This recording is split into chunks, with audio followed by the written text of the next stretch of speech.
when classified documents were found at Mar-a-Lago in the aftermath of the FBI raid there, Joe Biden said, this is, and I'm now quoting him, irresponsible. And he went on to talk about how these documents contain valuable, top secret information, all the dangers to national security if this information somehow became public.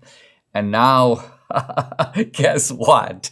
Classified documents, apparently 10 in particular, found at Joe Biden's think tank. And found when? Actually found before the midterms, but apparently not disclosed. In other words, we're only getting media reports about these classified documents now. And guess why? I think it has something to do with the fact that we have a Republican Congress that was going to find out about this, probably publicize it, and so as a form of damage control, they leak it to the media, and it appears now in CBS, and it appears here and there. Oh, these documents. Now, right away, as soon as I saw this, I realized that the whole idea, the argument that they've been making against Trump, the fact that Trump is in possession of classified documents, it's extremely dangerous. In fact, it's downright treasonous. And this guy needs to be prevented from ever holding public office. But of course, the left now has to figure out, what are we going to say now? Do we apply the same logic to Biden? So now begins the elaborate Fred Astaire tap dance to explain why Trump's possession of the classified documents is a horrific crime, is disqualifying for public office, whereas Biden's possession also of classified documents is really no big deal. And so here we go. Here's the Washington Post, almost on cue. The case will likely draw comparisons to Mar-a-Lago, but appears quite different. How? Let's see. Officials have said that the Trump investigation concerns not just the possible mishandling of classified documents, I thought that was the whole issue, but possible obstruction of justice. What obstruction of justice? There's no obstruction of justice involved at all, or destruction of records. There's no evidence that any records were destroyed.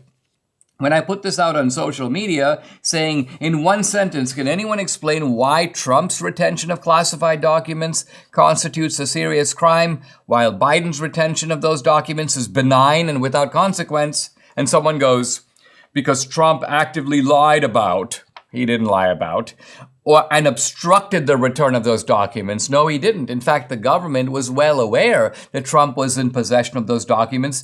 The government, the FBI itself, said to the Trump people, listen, put a lock on this door. And then the Post continues, which says that the documents, quote, were kept in an unsecure location. Wait. The Trump documents are at Mar-a-Lago. Mar-a-Lago is under full Secret Service protection. In what sense are those documents, quote, unsecure? By contrast, Biden's documents are at a Biden think tank, where there's general access to and there's no cordon of Secret Service protection. So this makes absolutely no sense. And then there are desperate efforts by the media. You see comments like, quote, a source familiar told CBS News the documents did not contain nuclear secrets. Well, first of all, the Trump documents didn't contain nuclear secrets either.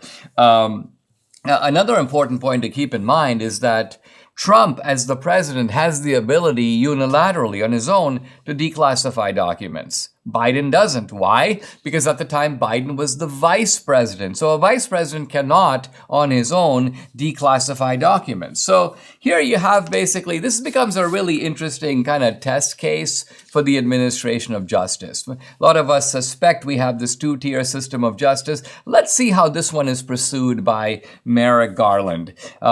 Because, hey, we had an FBI raid on Mar-a-Lago. Why don't we now have some FBI raids on Biden's house? I mean, that would seem to be appropriate. Although one thing I can predict is that if the FBI raids Biden's house, they won't be sniffing Jill Biden's panties. Oh.